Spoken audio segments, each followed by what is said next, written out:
পেঁয়াজ রে পেঁয়াজ আজকে যখন সুযোগ পাইছি তোরে আমি কাইটা কুচি কুচি কুচি কুচি কুচি কুচি কুচি কুচি কুচি কুচি কুচি কুচি কইরালাম রে পেঁয়াজ তুই আমার অনেক জ্বালাস তোরে যতবার কাটতে লই তুই আমারে না কান্দাইয়া একবারও ছেড়েস না দেখ আজকে তোরে কেমন কুচি কুচি কুচি কুচি কুচি কইরা রাইছি।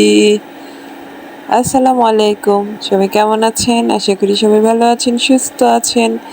তো বাইরে যেহেতু একটু বৃষ্টি বৃষ্টি ভাব, ওয়েদারটা একটু ঠান্ডা, তো হঠাৎ করেই মাথায় আসলো যে আজকে একটু খিচুড়ি রান্না করি, কারণ খিচুড়ি আমার অনেক বেশি প্রিয়।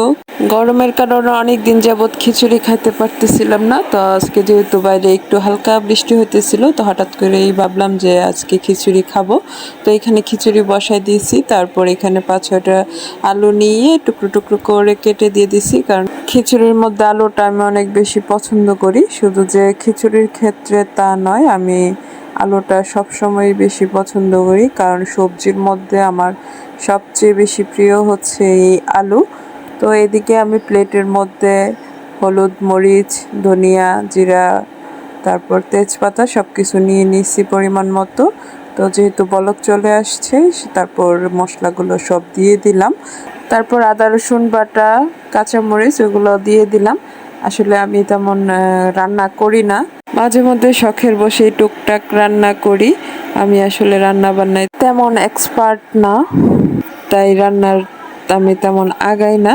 তো এদিকে রান্না করতে করতেই হঠাৎ করে আমার মনে পড়ে গেল, আহাগো এখন তো আমাকে আমার শত্রুর সাথে মোকাবেলা করতে হবে, ওর সাথে মোকাবেলা করতে গেলে তোমাকে কান্না করতেই হবে। সেজন্য আমি বুদ্ধি করে ওকে ছিলিয়ে করছি কি টুকরো করে পানিতে ভিজায় রাখছি, কারণ পানিতে ভিজায় রাখলে এর যা ঝাঁজ, ওই ঝাঁজটা থাকে না, তাই চোখের আর কান্না আসে না। পেঁয়াজ রে পেঁয়াজ আজকে যখন সুযোগ পাইছি তোরে আমি কাইটে কুচি কুচি কুচি কুচি কুচি কুচি কুচি কুচি কুচি কুচি কুচি কুচি কুচি কুচি কুচি কুচি কইরা ফেলামো, কারণ তোরে আমি যতবার কাটতে যাই তুই আমার এক কাদায় আসরস।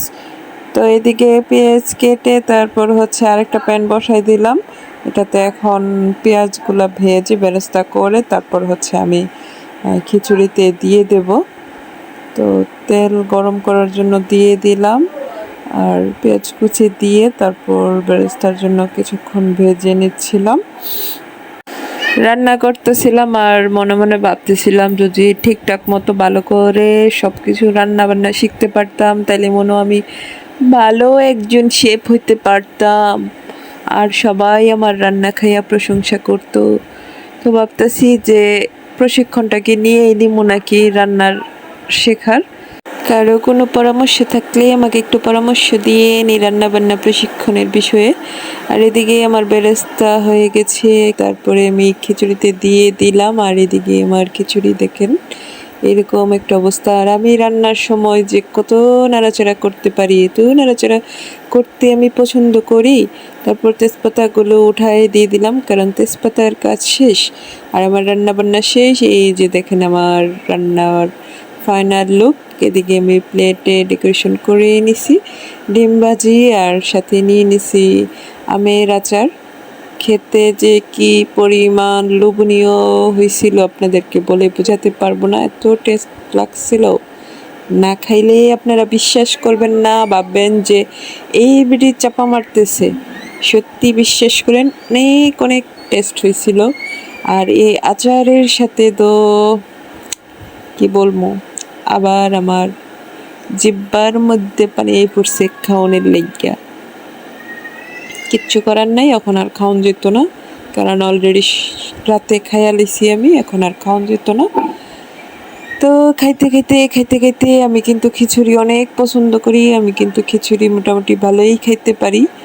তো সবাই ভালো থাকেন আর কমেন্ট করে পরামর্শ দিয়েন। আল্লাহ হাফেজ।